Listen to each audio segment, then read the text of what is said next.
Ժողովուրդ օրաթերթի տեղեկությունների համաձայն ԱԺ-ՔՊ խմբակցության նախկին պատգամավոր Արման Բոշյանի կինը հայտնվել է ՔՊ 2026 թվականի նախընտրական ցուցակում։ ՀՀ էկոնոմիկայի փոխնախարար Անուշիկ Ավետյանը, ով Արման Բոշյանի կինն է, ցուցակի 102-րդ համարն է։ Այն Բոշյանի, ով 2020 թվականի 44-օրյա պատերազմից հետո այլևս հրաժարվեց լինել ՔՊ նախընտրական ցուցակում ու հեռացավ ակտիվ քաղաքականությունից։ Հիմա նրա կինը փոխնախարար է ու ցանկանում է պատգամավոր դառնալ։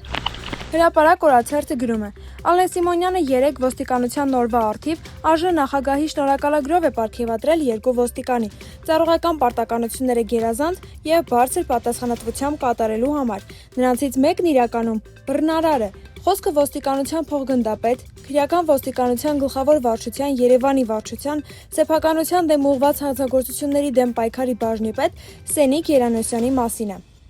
Էրեբունու բաժնի պետի օպերատիվ գծով տեղակալ Երանոսյանը, ով 2023 թվականի փետրվարի 9-ին մի խումբ ոստիկանների հետ բռնության էր ենթարկել փաստաբաններ Մարսպետ Ավագյանին եւ Էմանուել Անանյանին, նրանք հայհոյել են եւ ծեծի են ենթարկել փաստաբաններին։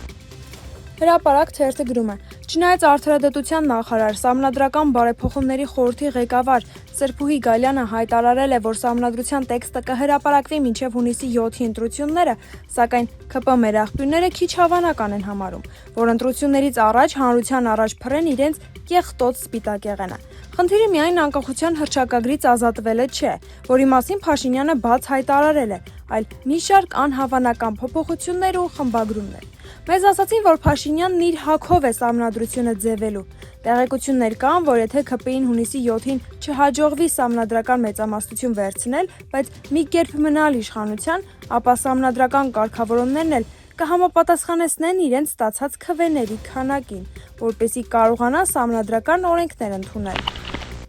Հրապարակ թերթը գրում է. Հրապարակի տեղեկություններով զինվորական դատախազությունը քաղաքայց է ներկայացրել հակակոռուպցիոն քաղաքացիական դատարան ընդդեմ Սուրեն Պապիկյանի նախկին խորհրդական խաղաղապահ ուժերի բրիգադի նախկին հրամանատար գեներալ-մայոր Արտակ Տոնոյանի։ Դատախազությունը նրանից պահանջում է պետությանը պատճառած վնասի փոխհատուցում։ Հրապարակ թերթը գրում է. Վերջին փոդքասթում Ռոբերտ Քոչարյանը հպանցիկ ասաց, որ հանդիպել է ՌԴ նախագահի հետ, սակայն չմանրամասնեց։ Մեր տեղեկություններով զրույցն ավելի շատ բողոքի եւ պատասխանատվությունն ուրիշների վրա բարթելու փորձ է եղել։ Քոչարյանը ներկայացրել է, թե ինչ անհավանական հաջողությունների կարող էր հասնել, եթե իրեն չխփեին սերժականները ու չհայտնվեր Սամվել Կարապետյանը։ Ապա թվարկել է, թե իր կարծիքով ինչ սխալներ է թույլ տալիս նորաստեղծ ուժեղ Հայաստանը, որից ողջ ընդդիմությունն է տուժում, եւ ոչ մեկը չի հաղթելու, այդ թվում ուժեղ Հայաստանը։ Վերջում էլ խնդրել է Վիկտոր Սողոմոնյանին նշանակել ՌԴ Հայերի միության նախագահ, որպես հիմնավորում շեշտելով, որ Արա Աբրահամյանը խիստ բացասաբար է տրամադրված Կարապետյանի նկատմամբ։ Հետևաբար, ընտրություններին ոչ միայն չի աջակցի, այլև նույնիսկ կարող է խանգարել։ Վստահեցրել է, որ Սողոմոնյանի միջոցով կանի ամեն հնարավոր է, որ ուժեղ Հայաստանը հնարավորինս շատ ձայներ հավաքի։ Իրավունք թերթը գրում է. Նիկոլ Փաշինյանի նախկին կողակից Աննա Հակոբյանը մտերիմ շրջապատում անկեղծացել եւ հորդորել, որ չնայած իրենց բաժանմանը ինքը միանշանակ Փաշինյանի վերընտրվելուն է կողմ ու նույնը խորհուրդ է տալիս իր շրջապատին։ Մեր հարաբերությունները թող չազդեն վարչապետի նկատմամբ ձեր վերաբերմունքի փոփոխությանը։ Ինքս էլ իրացնելու եմ իմ քաղաքացիական պարտքը եւ իմ ձայնը միանշանակ տալու եմ գործող վարչապետին։ Վերջինս մոտ կանգնած աղբյուրների համաձայն այս կերպ է արտահայտվել Աննա Հակոբյանը մտերիմների մոտ։